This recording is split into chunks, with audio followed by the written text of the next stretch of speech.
lain. Mungkin mulai pengajian subuh ini kalau tidak keberatan para jamaah bapak-bapak mungkin bisa diberikan di sini ke depan dan lebih khusyuk seperti itu. Biar tidak bersandar begitu nanti ya. Jadi kalau keliling seperti ini, yang dari situ juga Ustaz yang ini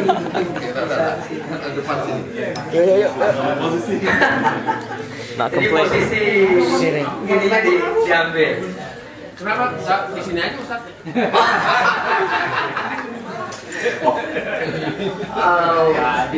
Kalau setuju, Namanya nggak usah. ya karena seperti tadi malam ketika saya ceramah dengan melingkar, kayak khusyuk sekali kita mendengarnya, insya Allah. Khusyuk nanti. Itu yang seharusnya. Itu seharusnya ya. Bukan khusyuk, seharusnya. Seharusnya. Ya. Baiklah kaum muslimin dan muslimah yang dirahmati Allah, alhamdulillah nahmadu wa nasta'inu wa nastaghfiruh wa na'udzu billahi min shururi anfusina wa min sayyiati a'malina may yahdihillahu fala mudilla lahu wa may yudlilhu fala hadiya lahu. Asyhadu an la ilaha illallah wahdahu la syarika lah wa asyhadu anna Muhammadan 'abduhu wa rasuluhu wa la nabiyya ba'dahu. Amma ba'd, kaum muslimin dan muslimat yang dirahmati Allah, puji syukur kepada Allah atas rahmat yang Allah berikan kepada kita. Kemudian selawat dan salam semoga Allah melimpahkan kepada baginda Rasulullah Sallallahu Alaihi Wasallam, keluarga beliau dan juga sahabat beliau sekalian. Ma'asyiral muslimin wal muslimat rahimakumullah. Pada hari ini kita mengkaji kembali Tabligh Ghafilin yang sudah lama tertinggal, terlupakan, ya, terabaikan, dikarenakan banyak ustaz-ustaz yang lain yang lebih deserve, lebih berhak untuk berbicara di sini. Jadi makanya saya kalau pas tidak ada, saya mengisi satu hadis atau dua. Sebelum kita membaca hadis kita pada hari ini, saya ingin menjelaskan sedikit asal usul dari munculnya hadis ini. Yaitu pada suatu hari ada seorang sahabat yang memasuki sebuah kota. Kemudian di kota tersebut dia melihat sekumpulan orang sedang mengelilingi satu orang. Ya. Kemudian dia mendekati dan bertanya siapakah orang tersebut, dan dia diperkenalkan bahwa itu Abu Hurairah. Kemudian dia mendatangi Abu Hurairah. Ketika Abu Hurairah selesai berbicara dengan para sahabat yang lain, dia mengatakan, ya Abu Hurairah, sudahkah engkau menyampaikan kepada saya satu hadis yang tidak disampaikan kepada kepada orang yang lain kecuali kepada engkau.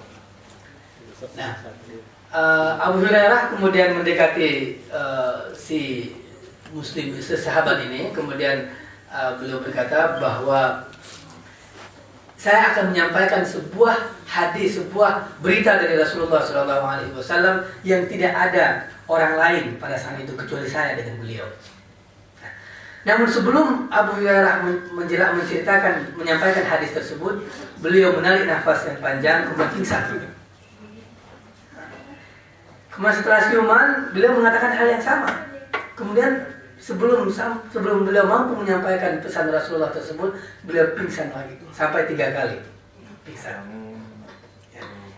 Pingsannya karena besarnya berita yang akan disampaikan oleh Abu Hurairah, pesan dari Rasulullah SAW. Cuma mirisnya hati saya ketika saya membaca hadis ini, kenapa saya nggak pingsan? Ya. Bahkan yang akan pingsan menangis pun tidak. Dan saya yakin, insya Allah para jamaah di sini pun tidak akan menangis apalagi pingsan nanti ketika mendengar hadis ini. Nah, kuncinya apa? Kenapa kok Abu Hurairah bisa pingsan, kita tidak? Artinya apa? Hati kita mungkin ya masih tidak sekhusyuk Abu Hurairah mungkin ya. Ustaz sekalipun Ustaz Yahya pun belum tentu pingsan setelah mendengar ayat hadis ini ya. Saya bawa. Jadi itu, maka kita perlu mungkin memperhatikan kenapa sih hati kita ini sangat bebal ya dengan nasihat-nasihat? Hati yang mati. Jadi itu bahaya tuh kalau hati sudah mati. Penyebabnya ya salah satu penyebabnya jarang-jarang datang ke pengajian subuh pada hari Ahad. Itu salah satu penyebabnya. Makanya kalau ingin hatinya tetap hidup, menyala-nyala, datanglah, makmurkanlah masjid ini. Para PR silakan mengajak teman-teman, Pak Ikroman, Pak Siam, mengajakkan rekan-rekan yang lain. Pak Wid juga sudah PR, Pak Heri sudah PR. Silakan mengajak rekan-rekan yang lain untuk hadir pada masjid ini supaya hati kita tidak mati. Karena apa? Westall sudah established, bangunannya established, tapi orangnya paling menghilang. Ya, tadi saya kasih tahu ke Bapak Imam suruh kita, itu yang terjadi. Westall established, jamaah menghilang. Jadi mudah-mudahan tinggal saya ya di sini. Itu bukan kewajiban sebagai imam harus datang. Ya. Nggak tahu nanti kalau datang istri beliau. Saya tidak tahu. Itu tantangan saya sendiri. Nah, kita akan membaca hadis ini. Nah, kira-kira kita bisa khusyuk nggak dengan hadis yang disampaikan oleh Abu Hurairah ini yang pesan Rasulullah Sallallahu Alaihi Wasallam.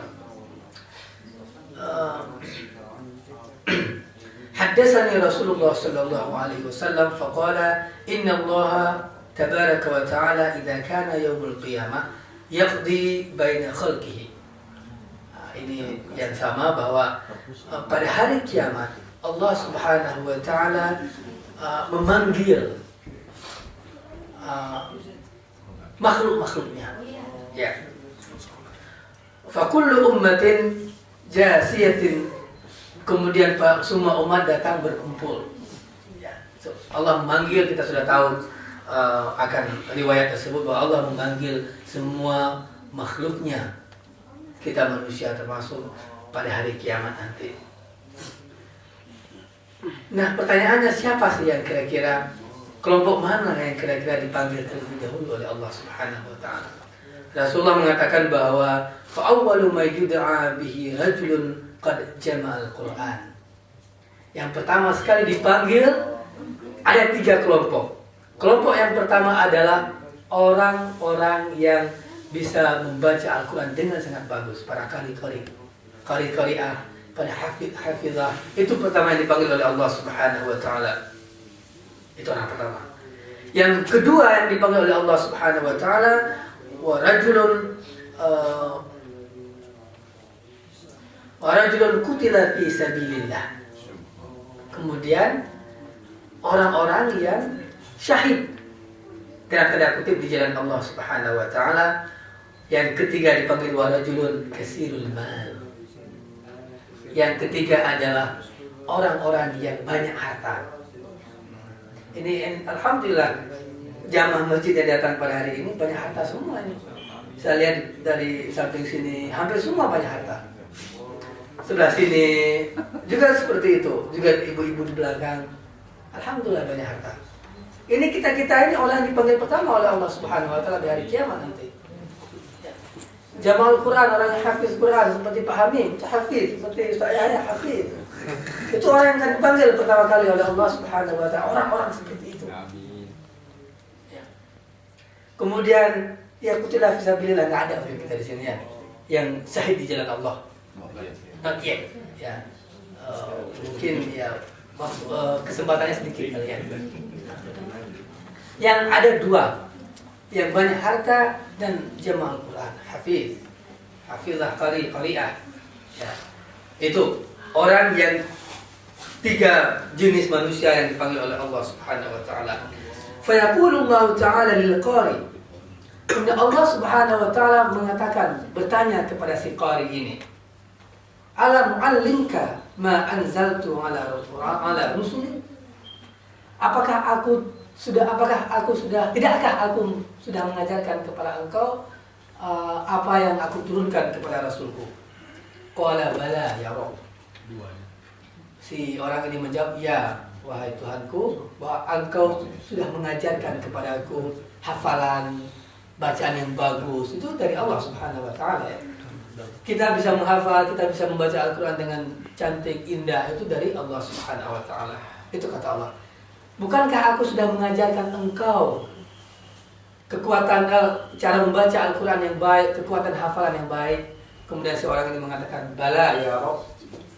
Kemudian Allah bertanya lagi, qala famadza amilta fima 'allimta. Lalu engkau amalkan seperti apa?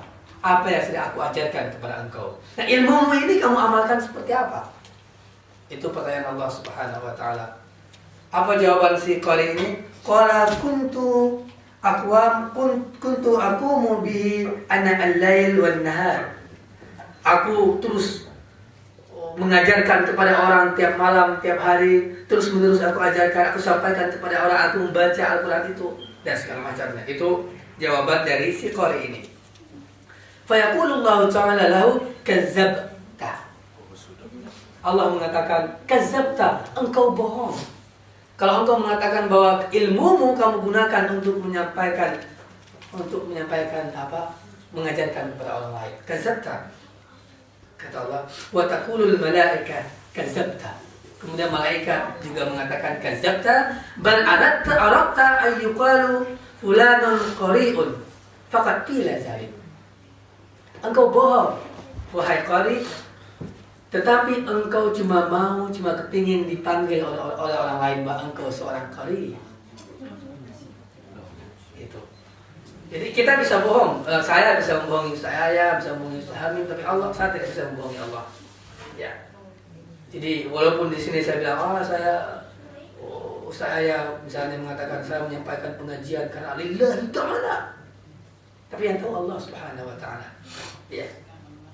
Pak Ayah ke surau kita dari pagi sampai sore, balik ke sini dari malam sampai pagi lagi, lillahi ta'ala.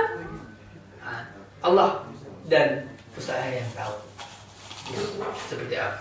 Nah, jadi itu qari. Kemudian akan dipanggil lagi. Kemudian Rasulullah mengatakan ayyuqalu fulan qari'un faqad qila zalik. Maka engkau disebut seperti itu oleh orang-orang lain. Engkau kepingin disebut sebagai seorang qari dan orang-orang lain memanggil engkau. Artinya dia berhasil memancing membuat impression bahwa dia itu seorang qari. Ya. Wa yuqalu li sahibil mal, kemudian Allah mengatakan memanggil dan bertanya kepada sahibul mal, si yang memiliki harta. Nah, kita ini kata Allah, "Maza 'amilta fima ataituk?" Apa yang engkau lakukan dengan harta yang aku berikan kepada engkau? Itu pertanyaan Allah Subhanahu wa Ta'ala. Apa jawabannya? Qala kuntu asilu birrahim wa atasaddaqu bihi. Dan si orang ini mengatakan bahwa dengan harta ini ya Allah, saya menyambung tali silaturahmi dan saya bersedekah. Fa yaqulullahu ta'ala kazzabta. Kemudian Allah mengatakan engkau bohong. Wa taqulul malaika kazzabta. Bal aradta ay yuqalu fulanun jawadun sahiyyun. Tapi engkau hanya kepingin disebut oleh orang lain bahwa engkau orang dermawan. Faqad qila zalik. Maka orang menyebutkan itu. Terkenalah dia seorang yang dermawan. Karena dia apa? Dia kepingin kedermawan. Dia hanya disebut dermawan. Sedekahnya itu untuk orang lain supaya orang menyebut dia seorang, bukan orang dermawan, yang bahwa sebagai seorang dermawan. Kemudian dipanggil orang yang ketiga, wa yu'ta billadzi qutila fi sabilillah. Kemudian dipanggillah orang-orang yang meninggal karena syahid fi sabilillah. Fa yaqulu lahu limadza qutilta? Kenapa engkau terbunuh? Kenapa engkau mati syahid? Qala qataltu fi sabilika hatta qutiltu. Aku berperang pada jalanmu ya Allah sampai aku mati syahid. Itu jawaban si syahid ini. Fayaqulu Allah Ta'ala kazzabta wa taqulu al-malaika kazzabta bal aradta ay yuqalu laka fulanan jari'un. engkau bohong, kata Allah, dan engkau bohong, kata malaikat, tapi engkau hanya kepingin dipanggil atau disebut sebagai seorang pemberani. Ya.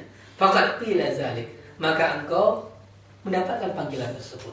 Nah, jadi ini ada 3 orang yang seolah-olah di dunia dia seorang yang dermawan, tapi ternyata keinginannya hanya ria'an nas, hanya ingin disebut oleh orang, ingin dilihat oleh orang. Ya. Begitu juga harta, begitu juga orang yang mengajarkan ilmu agama, yang membaca Al-Quran dengan cukup indah, tapi bukan karena Allah Subhanahu wa Ta'ala, tapi karena ingin disebut seorang qari. Itu sana.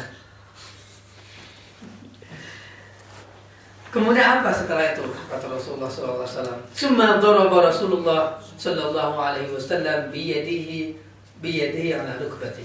Kemudian Rasulullah menepuk pundaknya Abu Hurairah.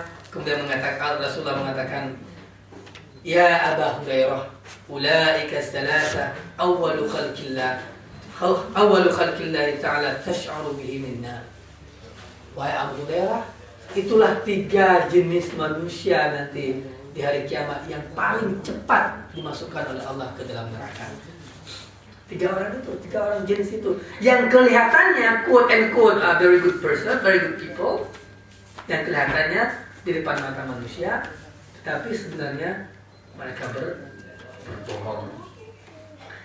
Kemudian hadis ini fabalagha zalikal khabar ila Muawiyah fabaka bukaan syadidan. Kemudian disampaikanlah berita ini kepada Muawiyah, dan Muawiyah menangis dengan tangisan yang cukup besar. Kemudian dia mengatakan wa qala sadaqallahu wa rasuluhu summa qara'a hadhihi al-ayah. Kemudian dia membaca ayat ini, man kana yuridul hayatud dunya wa zinataha nuwaffi ilaihim a'malahum fiha wa hum fiha la yubkhasun. Barang siapa, kata Allah, yang menginginkan kehidupan dunia. Apa maksudnya menginginkan kehidupan dunia? Perbuat pekerjaan dia, amalan dia itu hanya kepingin dilihat oleh orang lain supaya dia mendapatkan manfaat di dunia ini. Dia ceramah ke sana ke sini, petantang-petantang pakai baju gamis seperti ini, pakai topi supaya dianggap alim oleh orang lain dan dihormati. Kemudian ya dihormati, diposisikan dengan posisi yang mulia. Dia hanya ingin itu. Dia ingin dunia. Dan bagi orang yang ingin dunia dan perhiasan dunia tersebut, nuwaffi ilaihim a'malahum fiha wa hum fiha la yubkhasun. Kami permudah amalan dia itu untuk dunia, kata Allah. Dan dia tidak sedikit pun tidak akan dirugikan. Ya. Kita permudah, kata Allah Subhanahu wa taala. Ulaika alladzi laisa lahum fil akhirah illa an-nar. Tapi mereka itu tidak mendapatkan apa-apa di akhirat kecuali yang neraka itu. Wa habita ma sana'u fiha wa batila ma kanu ya'malun. Dan batal semua apa-apa yang sudah diperbuat dalam dunia ini. Amalan puasa kita, amalan zakat kita, amalan sholat kita, kalau ria'an nas, semua batal. Dan hadis di ayat ini sama dengan ayat yang pernah saya bacakan ketika khutbah kemarin. Nah, ini Pak Ikroman dengar apa ayatnya Pak Ikroman saya bacakan? Ini ngetes nih. Ngetes ya? Ayat apa yang saya bacakan kemarin? Pas. Ya ada ayat kemarin yang mirip dengan ini. Kata Allah apa? Saya lupa. Wa iza nasu fa nasu bima zukiru bihi. Kata Allah, apabila orang-orang itu lupa dengan apa yang aku beri, yang aku ingatkan, kata Allah, fatahna abwaba kulli syai'in, maka kami akan bukakan pintu kebaikan, semua pintu kebaikan kepada orang tersebut. Ya. Jadi apabila ada orang yang lupa atau melupakan peringatan-peringatan kami, kata Allah Subhanahu wa taala, fatahna abwaba kulli syai'in, aku akan bukakan semua pintu kebaikan kepada dia. Hatta farihu bima atu sampai dia itu sangat gembira, sudah terbuai dengan kenikmatan itu. Akhadna baghtatan wa hum mublisun, kata Allah, maka kami akan siksa dengan siksaan yang sangat pedih. Jadi ini kalau kita kepingin kehidupan dunia, amalan kita hanya untuk dunia, Allah kasih itu. Allah kasih. Makanya juga hadis yang juga saya bacakan kemarin itu kata Rasulullah SAW yang sudah berkali-kali saya bacakan di sini. فإذا رأيت الرجل يعطيه الله تعالى ما يحب. Apabila engkau melihat manusia diberikan oleh Allah Subhanahu wa taala semua yang dia inginkan, wa huwa muqimun fil ma'siyah, tetapi dia itu muqimun tetap dalam maksiat, fa'lamu innahu istidraj. Maka ketahuilah itu hanya pembiaran Allah Subhanahu wa taala. Ignoran Allah mengignore, Allah membiarkan kita dengan kesenangan tersebut hatta dia akan menyiksa kita di hari kiamat. Itu. Ya. Jadi ini masih dalam tema bab ikhlas yang belum habis-habis itu yang kita bahas ya. Ini masih bab ikhlas ini. Karena jarang-jarang kita bahas lah. Nah, kemudian kita menanyakan siapa itu orang yang ikhlas sebenarnya? Orang yang ikhlas adalah orang yang menutupi kebaikannya sama ketika dengan dia menutupi kejelekannya. Kita ini tidak ada yang mau kejelekan kita diketahui orang ya. Kita tutupi rapat-rapat. Nah, orang yang juga menutupi kebaikannya seperti dia menutupi kejelekannya, itulah orang yang ikhlas. Itu orang yang ikhlas. Ya, jadi kalau ada orang yang mengartikulit apa yang atau menginform kepada orang-orang kebaikan dia, nggak tahu apa di hatinya apa, tapi kemungkinan itu sudah hilang sedikit rasa ikhlasnya. Dan salah satu ciri orang ikhlas adalah orang-orang yang tidak menginginkan pujian dari manusia. Di sini dijelaskan. Kemudian ditanya, dari mana kita bisa melihat ciri-ciri orang ikhlas? Kalau orang itu sudah ikhlas, seperti apa kita bisa melihat kalau seseorang itu sudah ikhlas? Yang pertama, orang yang tidak pernah istirahat, tidak pernah berhenti dari bersedekah, baik ketika dia memiliki sedikit maupun ketika dia memiliki banyak. Dia bersedekah apapun yang dia miliki. Itu salah satu ciri orang ikhlas menurut Abdullah As-Samarkandi. Kemudian orang ikhlas adalah orang yang tidak terlalu berharap terhadap kehidupan dunia ini. Ya. Kemudian orang yang ikhlas adalah orang yang sama saja ketika dia dipuji atau dicaci. Nggak ada perubahan. Oh, ini Pak Hamid ini bagus bacaannya, hebat orangnya. Tenang aja tetap. Ya, tidak bergeser, tidak. Wah, saya ini datang pulang ke rumah lihat di cermin, hebat sekali. Nggak seperti itu. Insya Allah beliau ikhlas. Ya, jadi seperti itu salah satu ciri-cirinya. Nah, untuk mengakhiri pengajian kita Tambil Wafilin, biar Pak Yahya punya waktu lebih banyak nanti 40 menit insya Allah. Ada satu hadis yang nggak jelaskan aja artinya apa. Ya, ada satu hadis yang mengatakan bahwa di hari kiamat nanti ada sekelompok manusia digiring oleh Allah Subhanahu wa taala untuk melihat surga. Di pintu surga. Jadi manusia ini sudah melihat kenikmatan yang ada di surga, semua kenikmatan, semua keindahan yang ada di surga. Tapi apa kata Allah? Berpalinglah engkau, tempatmu bukan di sini, tapi tempatmu itu di neraka.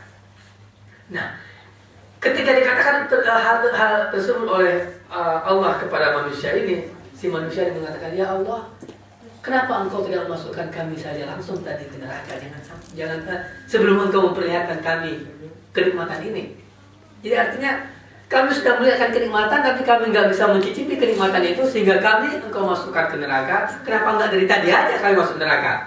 Sebelum kami bisa melihat senikmat apakah surga itu. Tapi apa kata Allah? Sengaja saya lakukan ini. Tahu kenapa? Kata Allah, karena engkau pada hari kiamat semasa hidupmu di dunia, apabila engkau bersunyi-sunyi sendirian, engkau sangat bermaksiat terhadap kepadaku. Kalau engkau sendirian. Tapi kalau engkau keluar ke masyarakat, di perkumpulan, maka engkau alim sealim-alimnya. Maka oleh karena itu kata Allah, Mintalah pahala itu kepada orang-orang yang engkau minta dipuji. Jangan minta kepada saya. Oleh karena itu juga saya memperlihatkan surga terlebih dahulu, kemudian saya masukkan ke neraka. Biar dia merasa, waduh, enaknya surga. Sekarang sudah masuk ke neraka. Jadi inti dari pengajian kita ini adalah keikhlasan. Ikhlas dalam beramal, ikhlas dalam menuntut ilmu, ikhlas datang ke masjid resto pada hari Ahad pagi, ikhlas mendengarkan, ikhlas buat teh, ikhlas makan kue, ikhlas semua, ikhlas membawa makanan. Insya Allah amalan kita tidak batil, tidak akan batal, dan kita mendapatkan pahala. Amin ya rabbal alamin. Demikian saja. Wabillahi taufiq wal hidayah. Assalamualaikum warahmatullahi wabarakatuh. Waalaikumsalam warahmatullahi wabarakatuh.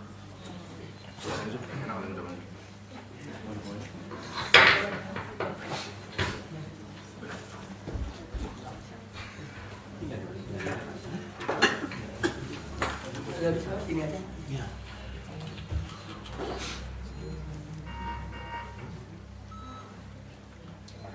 Ya, silakan.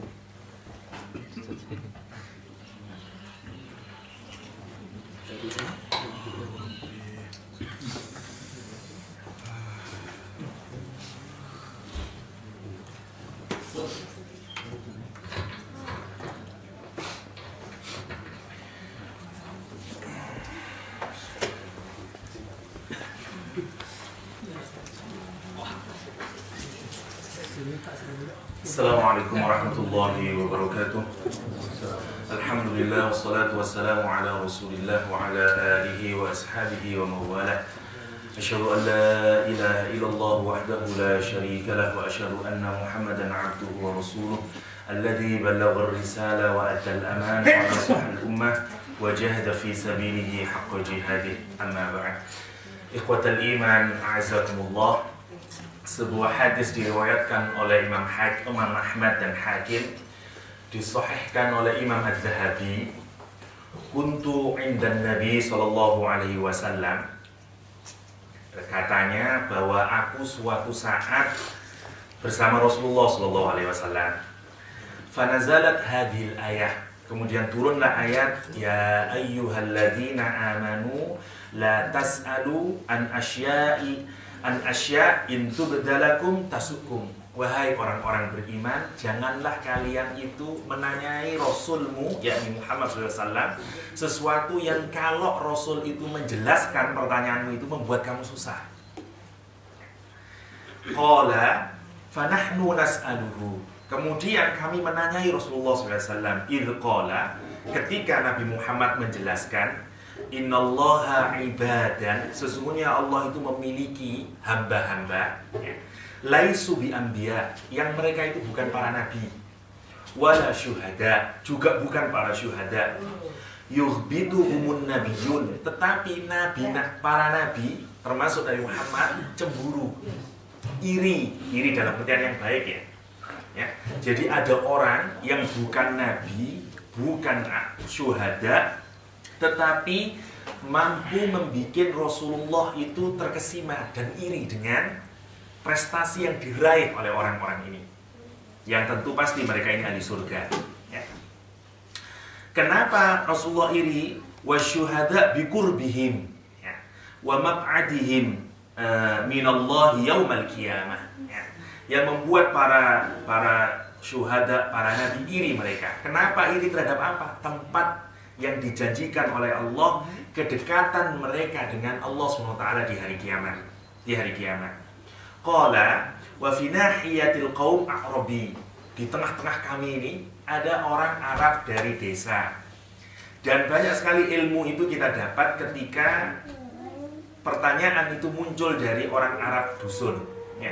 Yang pertanyaannya kadang-kadang sederhana, tapi membuka banyak peluang di mana para sahabat kadang malu mempertanyakan, dan disitulah Arabi punya peranan di dalam menanyakan hal-hal tertentu kepada Rasulullah SAW. Kemudian dia tanya, menjelaskan siapakah itu ya Rasulullah dan seterusnya. Qala fara'aitu fi wajhin nabi al-bushra al-basharu. Aku kemudian melihat wajah Nabi itu menampakkan kegembiraan. Senang Rasulullah dengan pertanyaan Arabi itu. Apa pertanyaannya? Dia ingin bertanya, manhum ya Rasulullah, siapa mereka itu? Hum, kata Rasulullah, ibadun min ibadillah, mereka itu adalah hamba dari hamba-hamba Allah SWT, min buldanin syatta, dari negeri yang jauh sana, antah berantah sana, wa qabailu syatta, wa qabaila syatta, min syu'ubil qabail, ya, dari kabilah sana, enggak tahu, masing-masing ini tidak ada yang tahu. Satu dari Siregar misalnya, satu dari Jawa, tidak ada yang tahu, tidak pernah ketemu sebelumnya. Dia dari tempat yang berbeda-beda, ya, dari tempat yang berbeda-beda. Lam takun bainahum arham, yang mereka itu tidak ada hubungan darah, yatawassaluna bainahum, yang mengikat mereka, tidak ada hubungan sanak kerabat mereka ini. Wala dunya yatabadzaluna biha, dan juga tidak ada orientasi duniawi yang mengikat mereka sehingga kemudian mereka bertemu seperti kita.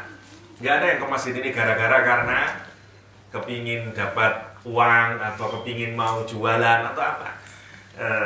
Orang bertemu antara dua orang yang berbeda tempat, beda kabilah, sama sekali tidak pernah tahu sebelumnya, tidak ada di mereka itu bertemu karena mereka ada hubungan keluarga atau karena ada orientasi dunia. Yatahabbuna bi ruhillah, mereka saling mencintai karena Allah Subhanahu wa taala. Yaj'alullahu wujuhahum nuran, Allah akan menjadikan wajah orang-orang itu nanti bercahaya di hari kiamat. Wa yaj'al lahum manabir min lu'lu' quddaman nas, nanti Allah akan menjadikan mereka itu memiliki mimbar-mimbar, tempat-tempat yang terbuat dari permata di surga. Yabza'un nas wala yabza'un, ketika orang semuanya takut, bingung, dia tidak ada yang takut. Ya. Wa yakhafun nas wala yakhafun, ketika orang takut, dia tidak takut. Lihat hebatnya orang yang saling mencintai karena Allah Subhanahu wa taala. Semoga kita semuanya ini yang datang, saya sebelumnya tidak pernah ketemu dengan Bang Jul, ya, yang warga Aceh nih, ya, keturunan Gam misalnya.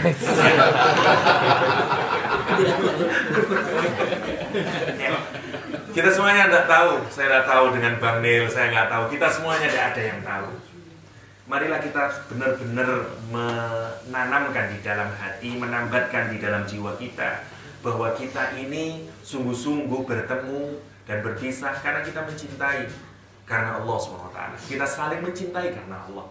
Ternyata ada banyak amal yang memampukan kita ini menjadi ahli surga. Ya.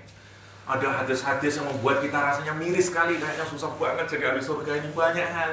Tapi ada peluang yang mungkin bisa kita dapatkan. Jalinlah ikatan ukhuwah karena Allah Subhanahu wa taala. Bukan karena orientasi dunia, bukan karena ada hubungan darah, tapi semata-mata saya mencintai Bang Jul karena Allah Subhanahu wa taala. Ya, saya mencintai Pak Hamim karena Allah Subhanahu wa taala. Ya. Usahakan hati kita itu cinta sesama muslim, cinta sesama muslim. Karena itu yang membuat wajah kita bercahaya. Karena itu yang membuat kita punya tempat dari permata kelak di surga. Bahkan Rasulullah SAW iri. Ya, siapa ini? Sampai Rasulullah itu ripto itu kita iri terhadap sesuatu yang baik. Ya, lawannya fitnah. Kalau fitnah itu kita iri terhadap sesuatu, kemudian kepingin sesuatu yang dimiliki oleh orang lain itu hilang dari orang itu dan kemudian berpindah pada kita. Itu namanya kita hasad. Ya, bukan lawannya fitnah, maaf, lawannya hasad. Tapi kalau ripto, kita iri, tapi yang memacu kita untuk melakukan perbuatan yang sama. Ya, kita iri, misalnya ada orang alim mengamalkan ilmunya, ada orang soleh mengamalkan ilmunya dengan ibadah, ada orang kaya menggunakan uangnya untuk sedekah. Itu boleh kita hasad. Kata Nabi Muhammad, boleh hasad itu untuk dua hal, yaitu untuk itu. Satu, orang kaya yang menggunakan uangnya untuk sedekah, orang yang punya ilmu yang mengamalkan ilmunya. Irilah dengan orang itu. Nah, Nabi saja sampai iri dengan orang yang kayak begini ini, orang kayak begini. Mari kita gunakan kesempatan hari ini untuk saling mencintai karena Allah SWT, saling mencintai karena Allah. Minimal ada dua hal yang membuat kita ini semoga dijadikan Allah di surga. Satu, thalabul ilm. Ya, setiap langkah kita menuju majelis ilmu dimudahkan oleh Allah SWT. Langkah kita kelak menuju surganya. Karena itu janji Allah Subhanahu wa taala, ya. Man salaka tariqan yaltamisu fihi ilman sahhalallahu lahu tariqan ilal jannah, ya. Allah mudahkan jalan orang yang mencari ilmu, jalan dia kelak menuju surga Allah Subhanahu wa taala. Ya, amin ya rabbal alamin. Kalau kita renungkan, kenapa orang yang mencintai karena Allah itu mendapatkan hadiah yang istimewa? Karena dia ikhlas. Karena dia ikhlas. Itu saja sebenarnya intinya. Seperti halnya yang tadi Bang Jul bilang. Ikhlas itu mampu membuat semua dosa diampuni oleh Allah SWT. Dan mampu menarik rahmat Allah SWT sehingga kita bisa dimasukkan surganya. Hadis yang paling terkenal di antara kita tentang pelacur yang masuk Islam, masih ingat kenapa pelacur bisa masuk Islam? Kenapa pelacur bisa masuk surga? Ya. Ada kisah di zaman Bani Israel, seorang pelacur yang melihat anjing muter aja di sumur anjing itu. Dia melihat air, tapi dia tidak bisa minum air.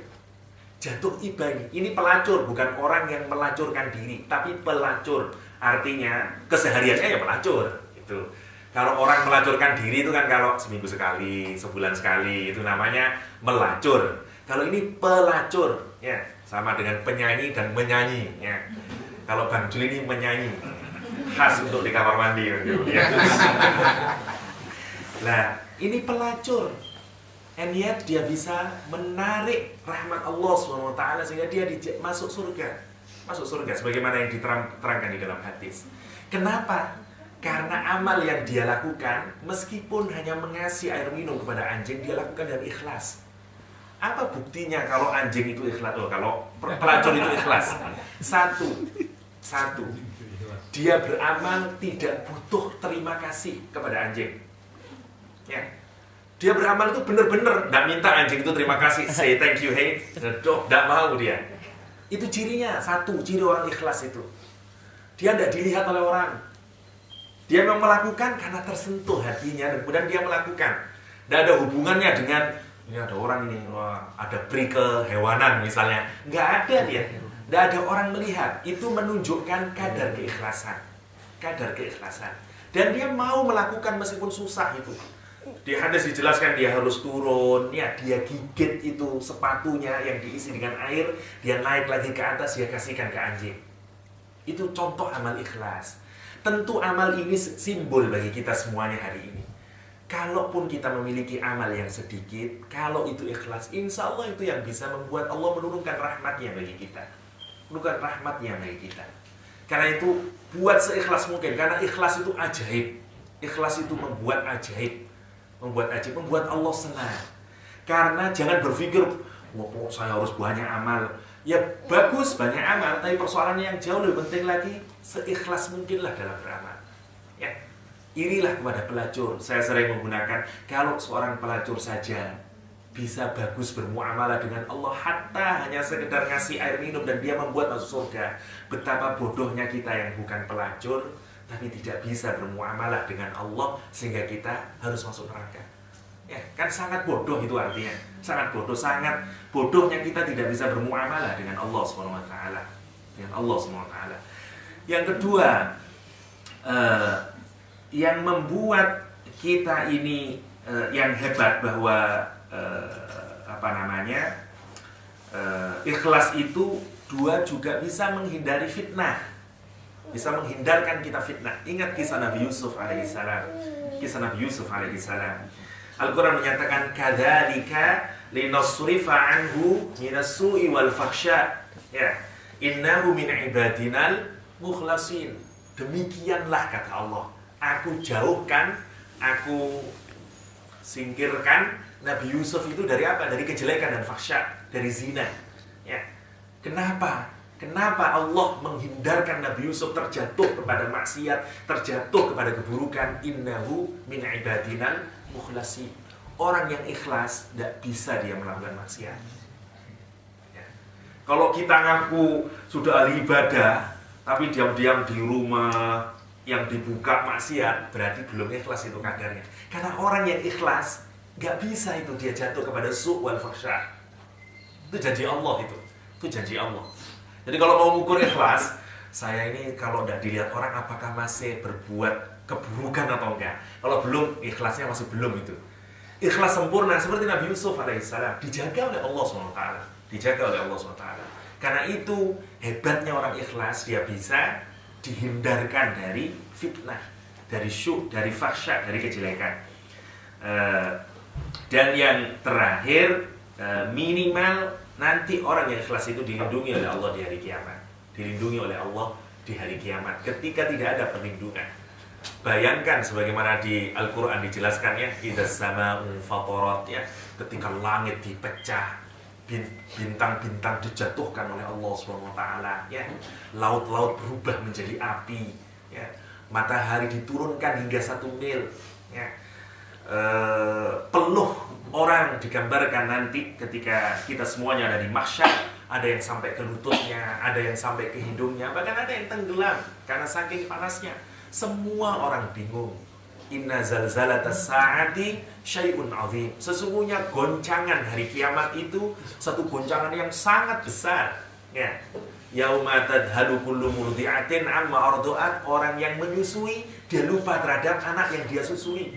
Wa tad'u kullu dzati hamlin hamlaha. Orang yang hamil langsung keguguran semuanya. Wa taranna sukara, dan kita melihat orang semua sempoyongan. Ya, pagi dia bukan mabuk. Kenapa? Hanya karena bingung. Semua orang bingung. Tapi ada orang-orang yang tidak bingung. Siapa di antara mereka adalah orang yang ikhlas. Orang yang ikhlas. Siapa di antaranya, misalnya contoh orang yang ikhlas. Wa rajulun dzakarallahu khalian fafadat ainah. Kata Al-Qur'an, kata hadis itu. Ada orang yang malam-malam dia mengingat Allah SWT sendirian. Ada kata khalian. Dia sendirian dengan Allah, kemudian dia menangis. Kalau bareng-bareng menangis itu belum tentu ikhlas, ya. Bareng-bareng menangis belum tentu ikhlas. Karena mungkin suasananya, mungkin karena nggak enak atau kasihan atau nggak enak. Wah, saya kayaknya ini hati saya yang paling keras ini, nangis aja dah, kira-kira kayak begitu, ya. Nggak bisa itu. Makanya di hadis disebutkan itu dzakarallahu khalian, ya. Dia ingat Allah sendiri, bangun malam-malam, merenungi, ya, seperti Robi al-Adawiyah, kata Robi'ah di syairnya itu, malam ini ya Allah, semua kekasih sudah bertemu dengan kekasihnya, kata dia. Pintu-pintu telah tertutup rapat, kata dia. Permausuri sudah bertemu dengan rajanya. Aku sendiri ya Allah, di hadapanmu, masihkah engkau akan tutup pintu rumahmu, misalnya kata Robi'ah, ya, menyenandungkan cintanya kepada Allah SWT. Orang yang kemudian kayak begini, kemudian menangis kepada Allah, nyadarin semua kesalahan, dia semua orang bingung, dia tidak bingung kelak di hari kiamat. Di hari kiamat, ya. Dan yang satunya, kenapa itu? Istighfar yang banyak, istighfar yang banyak. Istighfar itu menarik sekali kalau kita renungkan istighfar itu. Di kisah tentang Nabi Nuh misalnya, kisah Nabi Nuh, ada cerita yang meskipun ini sanadnya kurang kuat, tapi hanya sebagai cerita, bukan hadis, tidak jadi masalah. Imam Ahmad bin Hanbal pernah di Baghdad itu malam-malam musim dingin, dia ke masjid, ya, sudah malam ini tidak ada orang, hanya ada penjaga masjid. Dia mau sholat di masjid, masjidnya sudah ditutup. Kemudian mau tidur di emperan masjid itu, habis sholat sama penjaga masjid, karena dia tidak tahu itu Imam Ahmad bin Hanbal, ya. Mungkin namanya terkenal, tapi kan dulu kan belum ada VCD, DVD, jadi belum ada kasetnya Imam Ahmad bin Hanbal dulu. Nggak tahu. Jadi kemudian yang menarik, nggak dibolehkan. Jangan di sini, tidur di sini, kira-kira kayak gitu, ya. Nggak boleh. Akhirnya pergi Imam Ahmad bin Hanbal, ketemu dengan orang miskin yang bikin roti, bikin hubush. Kemudian disuruh mampir ke rumahnya, tidur aja di rumahnya. Oke, mau Imam Ahmad bin Hanbal. Orang penggiling bikin roti ini, setiap dia bikin itu ngolah bahannya, dia bilang astagfirullahaladzim, astagfirullahaladzim, astagfirullahaladzim. Setelahnya gitu. Imam Hanbal merhatikan aja, menarik orang ini, ditanyain terus, wahai fulan, kenapa kamu baca istighfar terus menerus? Dan apa yang sudah yang diberikan oleh Allah kepadamu dengan amalmu itu? Kata orang itu, alhamdulillah, setiap saya berdoa semua dikabulkan oleh Allah SWT karena istighfar saya. karena istighfar saya. Hanya tinggal satu yang belum dikabulkan oleh Allah, kata dia. Apa itu? Saya berdoa kepada Allah, saya ingin ketemu dengan Imam Ahmad bin Hanbal yang ahli hadis itu, kata dia. Padahal ya saya ini Imam Ahmad bin Hanbal, Imam Ahmad bin Hanbal. Karena istighfar itu hebat sekali, hebat sekali. Makanya misalnya Hasan al-Basri seorang tabi'in, ya, Hasan al-Basri seorang tabi'in besar-besar itu kan yang kemarin seperti saya ceritakan, Sa'id bin Musayyib, ya, Hasan Bisri. Tetapi yang paling hebat di kalangan tabi'in, meskipun ada yang paling alim misalnya kayak Sa'id bin Musayyib, yang paling hebat lagi siapa? Uwais Al-Qarni. Uwais Al-Qarni tidak terkenal, tidak satu pun hadis diriwayatkan dari Uwais Al-Qarni. Tidak jago ilmu Uwais Al-Qarni ini. Ya, kalau Sa'id bin Musayyib kemarin saya ceritakan kan kayaknya waduh susah sekali kayaknya saya ngikutin. Tapi enggak begini, ini apa yang saya miliki, ilmunya terlalu hebat, ya. Tapi ada Uwais Al-Qarni, enggak ada riwayat hadis dari Uwais Al-Qarni. Ya.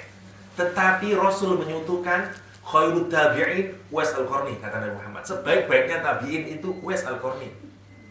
Ya. Apa rahasianya Uwais Al-Qarni kok paling hebat? Karena dia orang yang paling ikhlas. Orang yang paling ikhlas, yang gak mau dipuji oleh orang. Bahkan di kampungnya dia sering dihinakan orang. Gak tahu, semua orang derajatnya di mata Allah dia sangat tinggi. Di kampungnya dia tukang dihinakan oleh orang. Ya, saya pernah cerita tentang Uwais Al-Qarni, tapi singkatnya oleh Rasulullah diperintahkan, Abu Bakar, Umar diperintahkan, kalau kamu ketemu Uwais Al-Qarni, minta doa kepada Uwais Al-Qarni. Sehingga cerita Rasulullah sudah mati di masa pemerintahan mulai zaman Abu Bakar, Umar itu sudah menunggu-nunggu. Setiap ada rombongan dari Yaman, ya, seperti Sultan, pulang sudah. Dia dari suku Qarni itu, ya. Jadi dia selalu cari, nggak ada lagi. Sampai di masa pemerintahan dia ketemu itu. Ada Uwais Al-Qarni, ada orang yang namanya Uwais Al-Qarni. Kata orang yang rombongan ini, kayaknya ada itu yang tukang bawa unta. Dia tugasnya nyuci piring. Orang rombongan haji umroh itu dia yang bagian cuci-cuci piring, bawain serumput. Itu aja pekerjaannya. Gak ada orang yang tahu dia ini orang yang dekat sekali prestasinya di hadapan Allah SWT, yang dipuji oleh Rasulullah. Bahkan Umar bin Khattab disuruh minta doa sama Uwais Al-Qarni. Bayangkan itu derajatnya. Uwais Al-Qarni itu dulu punya penyakit baros, penyakit belang-belang putih-putih itu. Dia berdoa kepada Allah SWT, kemudian disembuhkan oleh Allah, tapi dia minta semoga masih ada di pusarnya ini sebesar segini, hanya untuk mengingat dia bahwa Allah pernah menyembuhkan penyakitnya, sehingga dia bisa terus bersyukur. Ya, setelah ketemu Umar, singkatnya ditanyain, gini-gini kamu Uwais Al-Qarni, dan gitu kan, bagaimana kamu tahu kalau saya dulu punya penyakit? Rasulullah menjelaskan semacam itu. Kemudian dia minta doanya dan seterusnya. Uwais Al-Qarni, saya ini cuma penggembala, saya cuma nanggung unta, engkau Amirul Mukminin. Umar terus sampai didoakan, Allahumma gfir li Umar. Itu terkenal doanya Uwais Al-Qarni kepada Umar, Allahumma gfir li Umar. Ya. Nah, tinggal pilih sebenarnya kita ini mau menjadi siapa kita ini. Ya, mau menjadi siapa? Yang ahli punya harta banyak jadi Abu Thalha, banyak peluang untuk mencari surga Allah SWT. Kalau kekuatan kita Allah berikan di otak kita untuk menghafalkan, jadi penghafal. Ada Sayyidul Qura, tiru Ubay bin Ka'ab misalnya.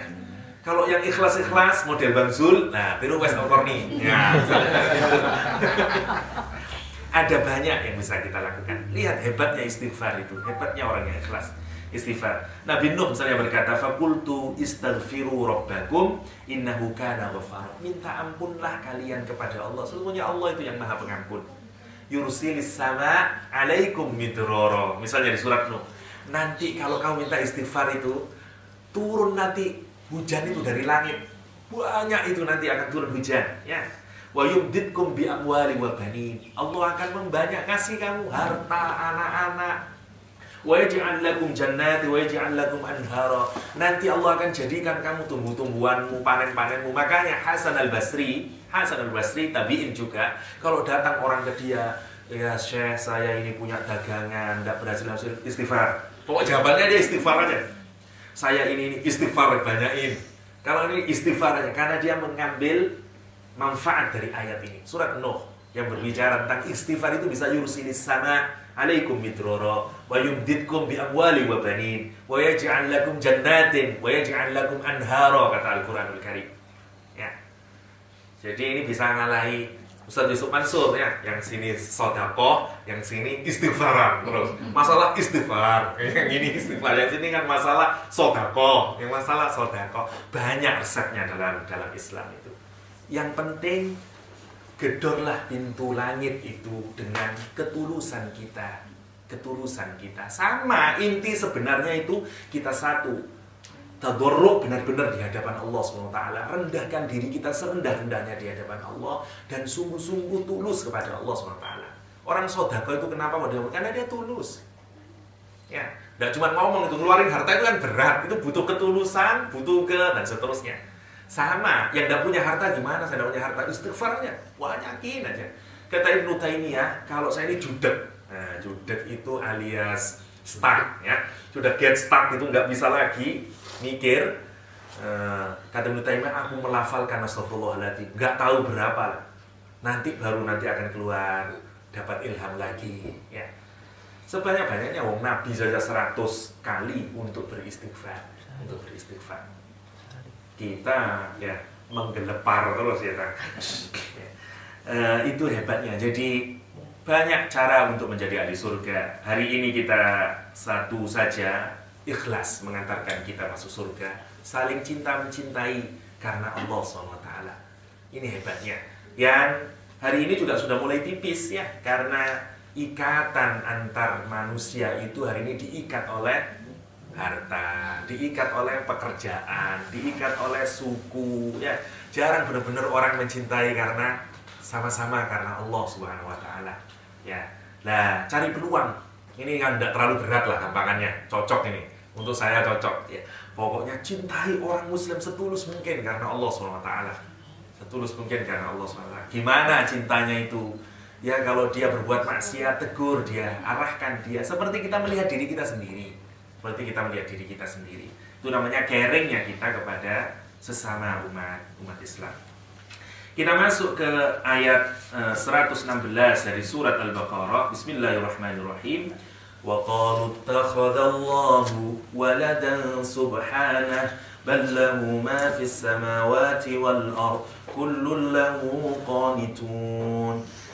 Mereka, yakni orang-orang Nasrani, Yahudi, orang-orang musyrik, orang-orang pagan mengatakan bahwa Allah itu mempunyai anak. Allah mempunyai anak. Subhanahu. Maha suci Allah SWT. Kenapa subhanahu itu setiap ada pernyataan yang jelek, sifat-sifat yang jelek yang diatributkan kepada Allah, kita kemudian disuruh Al-Quran menggunakan kata subhanallah. Subhanallah itu sebenarnya berasal dari kata sabaha yang berarti kayak berenang. Orang berenang itu meninggalkan tempat awalnya, kemudian dia makin menjauh. Ya, nggak ada orang berenang mundur itu. Ya, dia terus makin menjauh. Seperti dia meninggalkan yang itu. Ya. Sama dari situ kemudian diambil kata tasbih, diambil kata subhanallah. Kita menjauhkan Allah dari sifat-sifat yang jelek yang dialamatkan orang terhadap Allah SWT. Maha suci Allah dari semuanya itu. Itu makanya disebut dengan tasbih atau subhanallah. Dari persangkaan buruk kita terhadap Allah, dari segala macamnya, itu namanya tasbih ya, namanya tasbih. Nah, ketika orang-orang menyatakan Allah itu mempunyai anak, subhanahu, maha suci Allah. Ballahu ma fis samawati wal ard. Padahal semua yang ada di langit dan bumi ini milik Allah Subhanahu wa taala. Milik Allah Subhanahu wa taala. Kullun lahu qanitun. Bahkan segala sesuatu kepada Allah itu tunduk semuanya. Qanitun. Ya. Sama wanita soleh disebut dengan qanitat dalam Al-Qur'an. Qanitat ya. Biasanya cirinya qanitat itu orang yang patuh pada suami, senang di dalam rumah, itu cirinya qanitat ya. Qanitat. Makanya ciri wanita soleh itu patuh dan senangnya itu di dalam rumah, nggak senang keluyuran terus gitu. Dia merasa tentram ada di dalam rumah. Ya karena ada perempuan yang nggak betah ada di rumah, rasanya panas aja di rumah itu. Maunya ke mall terus, maunya. Karena ada AC di mall, Pak. Ya kalau alasan 40 degree enggak apa-apa kok itu. Tapi ada orang yang tidak bisa merasa nyaman di rumahnya itu. Jadi rumahnya tidak bisa memberikan kedamaian. Ya. Qanitat itu orang yang bisa merasa damai, tentram. Ya. Lahir batinnya tentram, lahirnya dia senang ada di rumahnya, batinnya dia tentram dengan keluarga dan anak-anaknya. Itu qanitat itu ya. Wal qanitina lil qanitat dan seterusnya itu. Sebenarnya Al-Qur'an menggambarkan. Syekh Mutawalli Sya'rawi menyatakan menarik sekali, kata Syekh Mutawalli Sya'rawi, wa idza kana al-kaun kulluhu min khalqihi wa khadi'an lahu fama hajatuhu lil walad. Kata Imam Syekh Mutawalli Sya'rawi, kalau Allah menjelaskan segala sesuatu yang ada di langit dan di bumi ini milik Allah SWT, ngapain terus Allah butuh dengan anak? Ya, logikanya kata Imam Mutawalli. Lalu semuanya ini milik Allah, ngapain kok masih harus punya anak? Semua yang ada di langit dan bumi ini milik Allah. Kata Syekh Mutawalli Sya'rawi untuk menggambarkan apa? Menggambarkan bodohnya klaim atau tidak masuk akalnya klaim sebagian orang yang menyatakan Allah itu memiliki anak. Dan menariknya Al-Quran menggambarkan itu semuanya. Orang musyrik menyatakan Allah memiliki anak, sebagaimana di surat As-Saffat. Ya, ala innahum min ifkihim la yaquluna waladallahu wa innahum lakadzibun. Ya, mereka menyangka Allah memiliki anak. Orang Yahudi juga sama. Di surat Taubah misalnya, wa qalatil yahud Uzairun ibnullah misalnya. Orang-orang Yahudi menyatakan Uzair itu anak Allah SWT. Ya. Orang Nasrani misalnya menyatakan di surat Taubat wa qalatin nasara al-masihu ibnullah. Al-Masih itu atau Nabi Isa dianggap sebagai anaknya Allah misalnya. Atau surat Maryam misalnya yang menggambarkan bagaimana Nabi Isa dianggap sebagai anak Tuhan, yang ini semuanya dibantah oleh Al-Quran. Kita lihat istamalat hadhil ayat al-karimah wallati taliha 'ala ar-rad 'ala an-nasara 'alaihim la'ainillah wa kadha min man ashbahahum min al-yahud wa min musyriki al-'arab mimman ja'ala al-malaikah banatullah fa'akdzaballahu jami'ahum fi da'wahum. Ayat ini mengandung bantahan terhadap orang Nasrani, begitu juga terhadap siapapun saja yang menyerupai orang Nasrani dalam hal apa? Dalam hal klaim.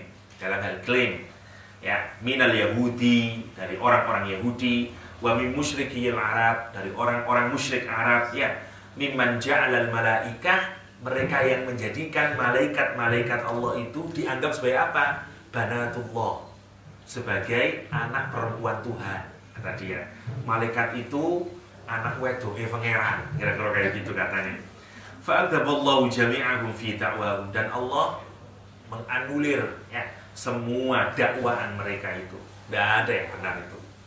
Gimana Allah itu? Kalau Allah punya sesuatu, punya anak, punya itu dan seterusnya, itu menunjukkan Allah butuh, dan itu tidak mungkin bagi Allah SWT.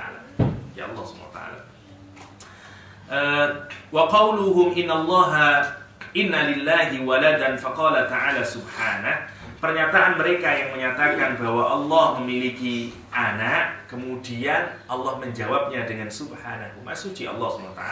Ay ta'ala wa taqaddasa wa tanazzaha an dzalika uluwan kabira. Allah maha suci dari itu, ya. Allah bersih dari persangkaan semuanya itu, ya. Allah maha tinggi dan maha luhur Allah. Ballahu ma fis samawati wal ard ay laisa al-amr kama iqtarau wa innama lahu mulku samawati wa man fihin wa huwa al-mutasarrif fihim wa huwa khaliquhum wa raziquhum wa muqaddiruhum wa musakhiruhum wa musayyiruhum wa musarrifuhum kama yasha. Ya, saya singkat saja biar agak cepat. Ya. Pernyataan orang-orang Nasrani, Yahudi, orang-orang pagan yang menyatakan Allah memiliki anak, kemudian dibantah oleh Allah SWT menyatakan bahwa suci Allah, bahwa sesungguhnya apa yang ada di langit dan di bumi ini milik Allah SWT. Tidak sama dengan pernyataan mereka itu, karena sesungguhnya Allah lah yang mengatur bumi ini, yang menciptakan bumi, menciptakan kita semuanya, memberikan rizki, ya, dan seterusnya, ya, semuanya itu. Wal jami' abidun lahu, ya, semuanya ini tunduk patuh kepada Allah SWT. Nah, semuanya. Wa milkun lahu, semuanya milik Allah SWT. Ya. Fa kaifa yakunu lahu waladun minhum? Bagaimana kemudian kita dianggap Allah itu memiliki anak. Wal walad innama yakunu mutawallidan min syai'aini mutanasibain. Dan anak itu harus lahir dari sesuatu yang tanasub, yang sama, ya, yang sejenis. Nggak mungkin bisa orang punya anak kalau nggak ada, maksudnya anaknya pasti harus sama dengan bapaknya. Nah kalau gitu berarti Allahnya nggak satu gitu. Dan itu tidak mungkin. Wa tabaraka ta'ala laisa lahu nadhir. Padahal Allah SWT tidak memiliki saingan, tidak ada komparasinya Allah SWT itu. Wala musyarik fi 'azamati wa kibriyati. Dan Allah enggak punya syarikat di dalam keagungan dan kibriyatnya, ya, kemahabesaran, kemahaluhuran Allah SWT. Wala sahiba lahu fa kaifa yakunu lahu walad. Dan Allah enggak punya istri. Bagaimana kemudian bisa memiliki anak? Enggak punya sahibah, ya. Enggak punya konco wingking, kata orang Jawa, ya. Konco wingking, ai istri, ya.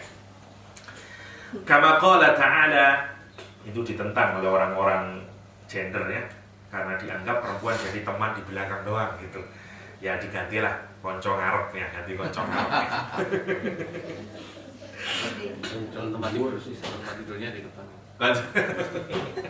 Karena tempat tidurnya di depan jadi konco ngarep kan.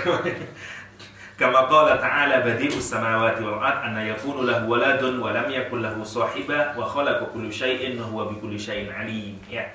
Sebagaimana di dalam firman Allah SWT, Allah yang menciptakan langit dan bumi ini, ya, yang tidak mungkin Allah itu memiliki anak, ya, tidak mungkin Allah memiliki istri, dan Allah yang menciptakan segala sesuatu, wa huwa bikulli syai'in alim, dan terhadap sesuatu Allah maha mengetahui. Wa qala ta'ala wa qalu ittakhadha ar-rahman walada laqad ji'tum syai'an idda takadu as-samawati yatafattarna minhu wa tanshaqqu al-ardu wa takhirru al-jibalu hadda an da'u ar-rahmani walada wa ma yanbaghi lir-rahmani ay yattakhidha walada. Sebagaimana di surat ini ditegaskan bagaimana kekuasaan Allah SWT dan tidak mungkinnya Allah memiliki seorang anak. Saya singkat saja.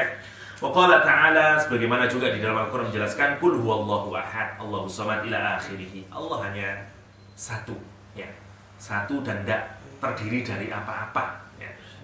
Ahad itu satu yang, ya, satu yang tidak seperti setengah ditambah setengah gitu. Berarti masih bisa dipecah kalau kayak gitu. Atau satunya kata-kata Pak Gures, satunya jam tangan, ya, yang ada jarum panjangnya, jarum pendeknya, dan seterusnya. Allah itu satu, ya satu, tidak terdiri dari elemen-elemen gitu, ya. Ya ahad sudah gitu, kira-kira kayak gitu, ya satu saja.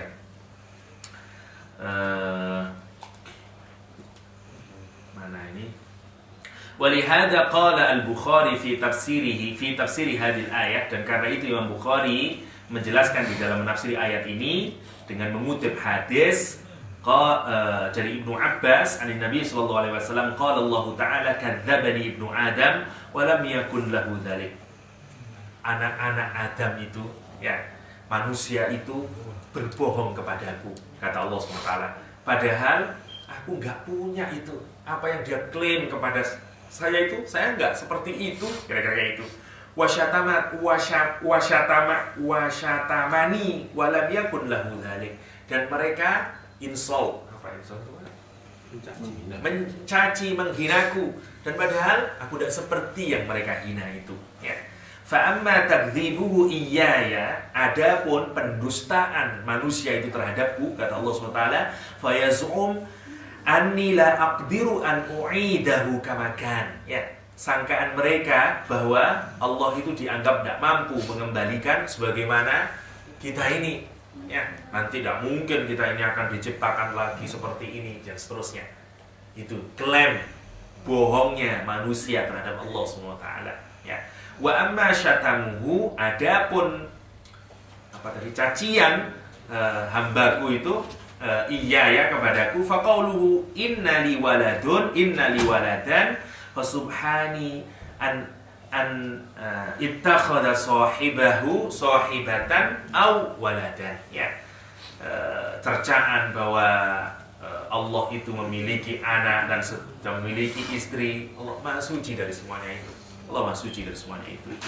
Infarada bil Bukhari min hadzal wajh. Ada lagi hadis dari Imam Tirmidzi, datangnya dari Abu Hurairah. Sama hadisnya, saya skip saja karena intinya sama saja. Wa fi sahihain, dan di Sahih Bukhari ya, dan Sahih Muslim, Rasulullah sallallahu alaihi wasallam, Rasul menyatakan la ahadun asbaru ala adza sami'ahu minallah. Ya, tidak ada di kolong langit ini orang yang lebih sabar menerima cemoohan melebihi Allah SWT. Ya. Kita saja misalnya ya, jangankan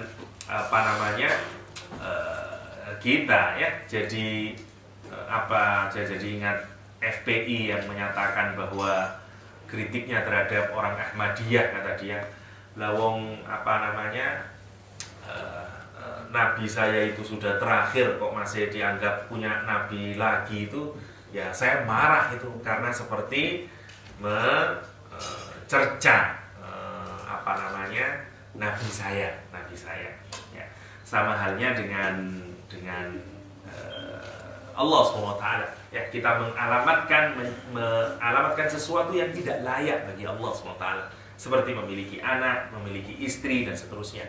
Kita saja marah ya, misalnya kita bukan anak kita anggap dia anak sampean, ini anakmu ya, kita marah gitu ya, kita marah. Apalagi kualitas anaknya tidak sebanding dengan kita. Aduh, anak nakal, tukang homer, berzina dan seterusnya, itu anak kamu ya misalnya, ya pasti marah kita. Nah, kita mengalamatkan Allah dengan memiliki anak tipe model manusia dengan sifat Allah yang segala semuanya sebab perfect, itu kan penghinaan di atas penghinaan. Penghinaan di atas penghinaan. And yet Allah sabar aja meskipun modelnya manusia itu kayak begitu itu ya, yang tidak sholat, yang menghina, tidak karu-karuan itu, tetap saja Allah sabar. Mana tadi ini?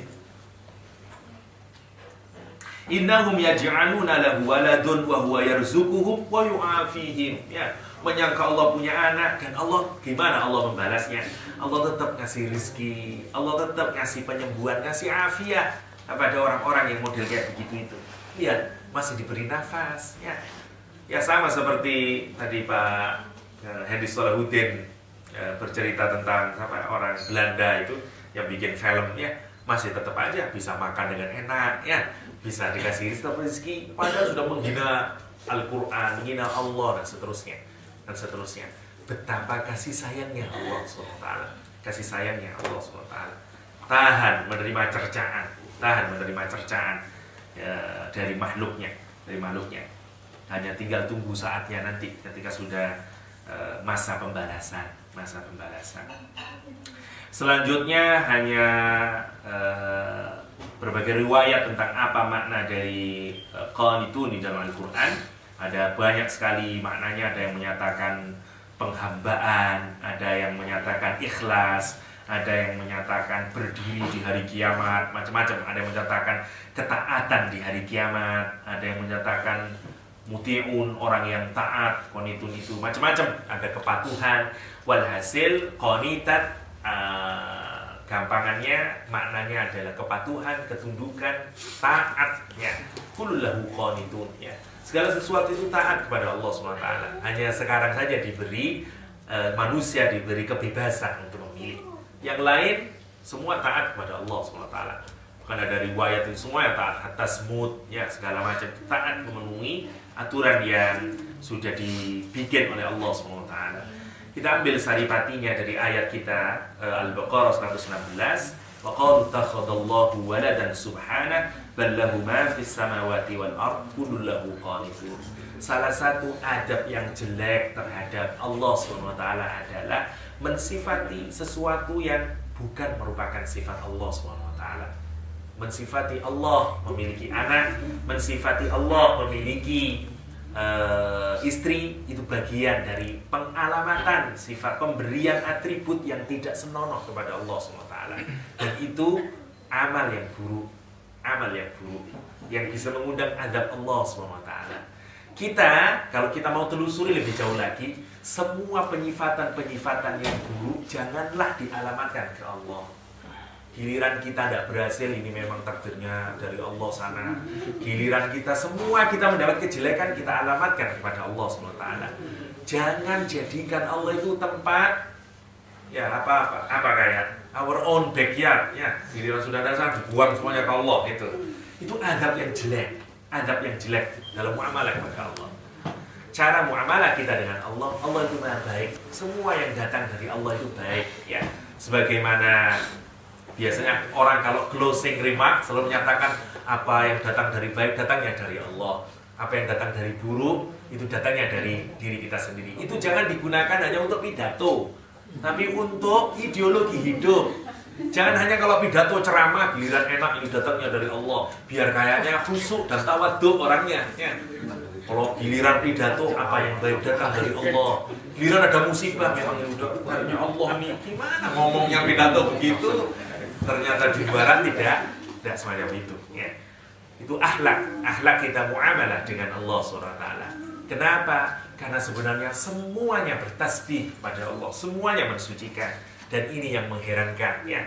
Semua daun, semua makhluk Allah itu bertasbih kepada Dia. Hanya kita saja yang tidak tahu. Anehnya manusia yang dibekali dengan bekal yang melebihi dari makhluk Allah yang lain, punya hati, punya otak, and yet yang paling banyak tidak bertasbih kepada Allah SWT. Tasbih kepada Allah SWT.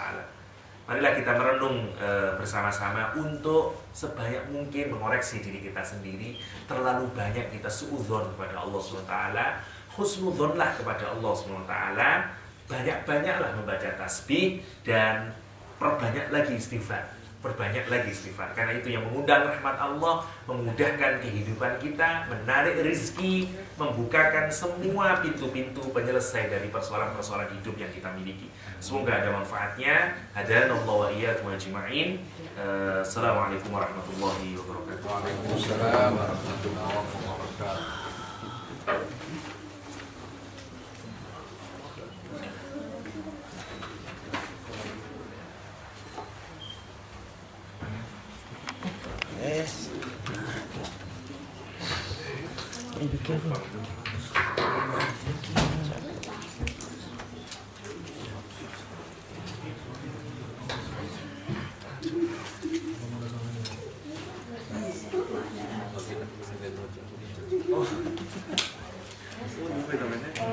Terima kasih Ustaz Yahya atas penjelasannya tentang salah satu